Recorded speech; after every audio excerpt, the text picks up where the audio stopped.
Hi guys, welcome to my vlog. This is Uyong, aka Bagyong Uyong. At syempre, nagbabalik po tayo. Diba, galing ako sa Maynila, umakyat ng Baguio. Kasama ko si Nia. At 2 months akong hindi nakapunta o nakauwi dito sa probinsya. Lalong-lalo sa pamilya ko, diba? So ngayon mga mamsi, pupunta tayo ng Hinaguan kasi may ibibigay akong mga pasalubong doon sa mga bakla. Hindi lang naman sa akin yung mga pasalubong. Lahat po ng mga bakla ay meron. Yung iba ay nakuha na po ni Bakang. Kahapon naman nakuha na po ni Zamara Far. At binigay ko rin yung kay Macrod ang kanilang mga pasalubong.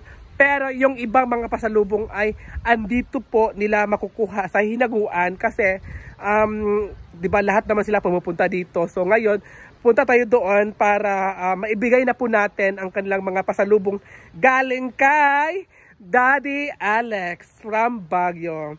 So ayan guys, thank you so much kay Daddy Alex. By the way, gusto ko na magpasalamat kay Daddy Alex kasi sobrang bait ni Daddy Alex. Sobrang na-amaze ako sa kabutihan niya. Basta Daddy Alex, thank you so much. At sa kanyang kapatid na si Ate Moods. So ayan na guys. At syempre gusto ko munang pasalamatan si Sir Akain, Sir Bobo Takain. Thank you so much ang aking manager. So ayan na guys.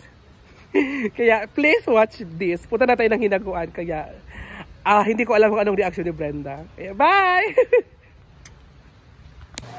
Hi guys! So dito tayo ngayon sa Hinaguan. So ang pagbabalik po natin ay dito tayo. So titignan muna natin yung area kung kumusta na po yung ating Hinaguan Nature Farm. At ayan po yung bahay ni Madam. Diba ang laki ng mga halaman. At nagluluto si Rhea Felingera.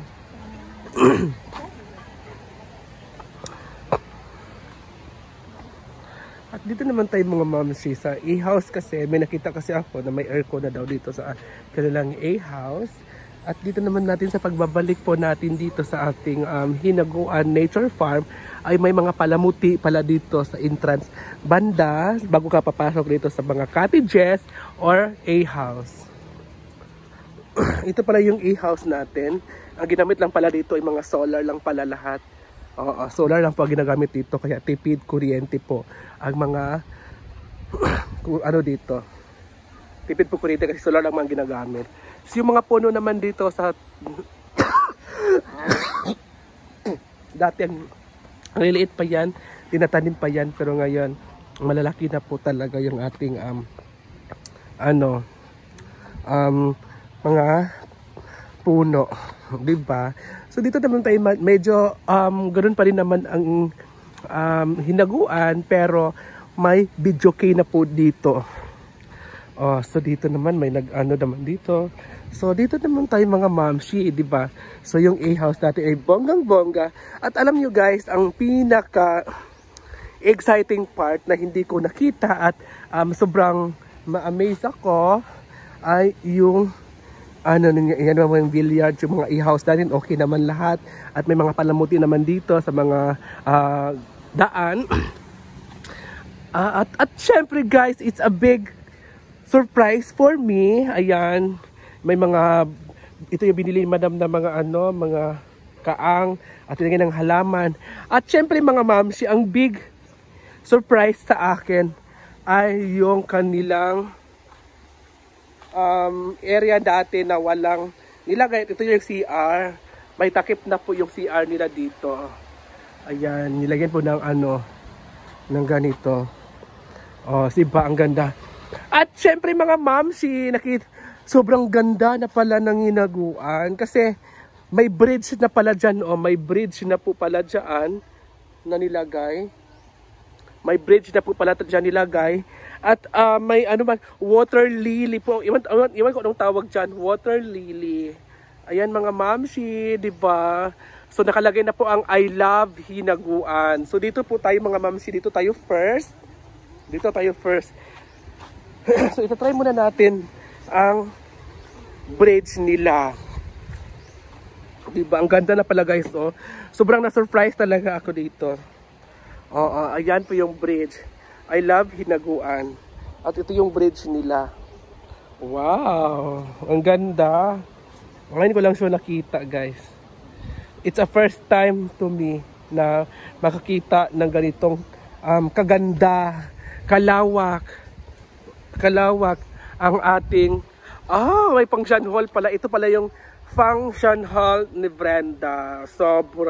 Sobrang lawak talaga. Wow. Ganda ang ganda. Sobrang lawak, guys. Diyan naman sa gilid na may Hinaguan, I love Hinaguan, ay may mga palamuti din dyan na tinatanim ni Brenda. So ayan guys, wow. Ang ganda, guys. So, hi.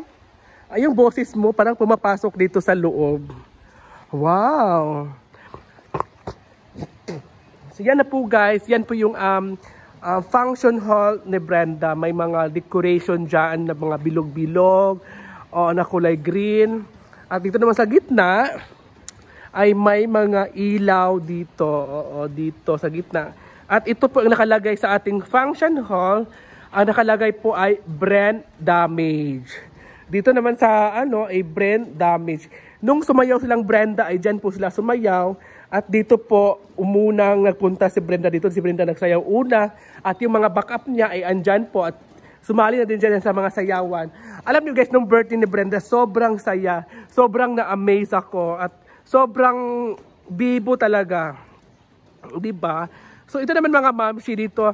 Dahil sa lawak ng area dito ng function hall ni Brenda, pwede po ang mga kasalan, birthday, may mga okasyon, pwede po dito i-celebrate sa Hinaguan Nature Farm. Kasi may stage na, may ano pa dito, di ba? Saan pa ba kayo? Sobrang ganda talaga, guys.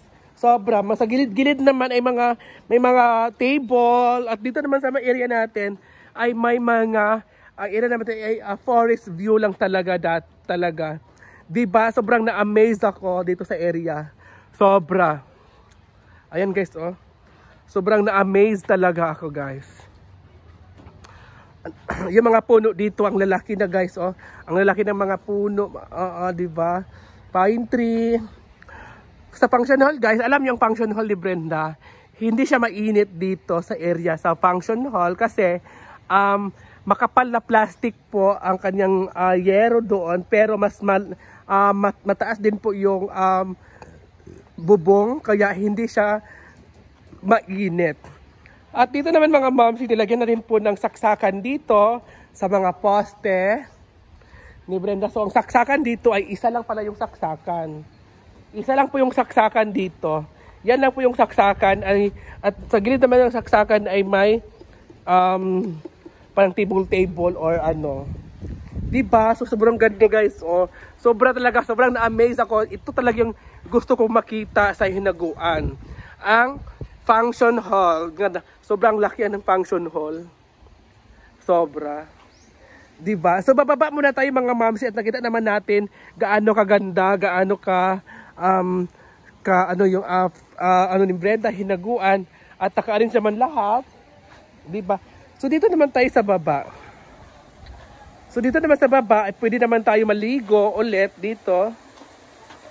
Pwede naman, kasi mainit naman dito. Pwede tayo maligo, pwede tayo may naligo nga doon sa kabila. So dito naman ay ganoon pa rin yung area natin, meron pa ring mesa o table, sa kabila din naman meron din, di ba? So dito naman is sobrang linis talaga. Ang nakaapan dito ay malinis yung ating area. Ayan, sobrang linis. At maganda ngayon kasi yung tubig natin ay malinis pa din. Di ba? Sa mga gustong maglalaro ng billiard, ayan po yung billiard natin, Ayan po yung billiard natin. Di ba? So sa sobrang sobrang na-amaze talaga ako, guys. Sobra. Hindi ko inakala na ganito nakaganda yung Hinaguan Nature Farm ni Brenda. Di ba? Ganun pa rin siya.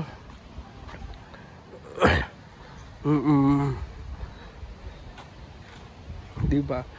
So ayun lang, guys. ayan lang muna mga mamshi. So gusto ko munang magpaalam sa inyo kasi tapos na at nakita na natin kung gaano kaganda yung ating area sa Hinaguan, 'di ba? So yan guys, bye.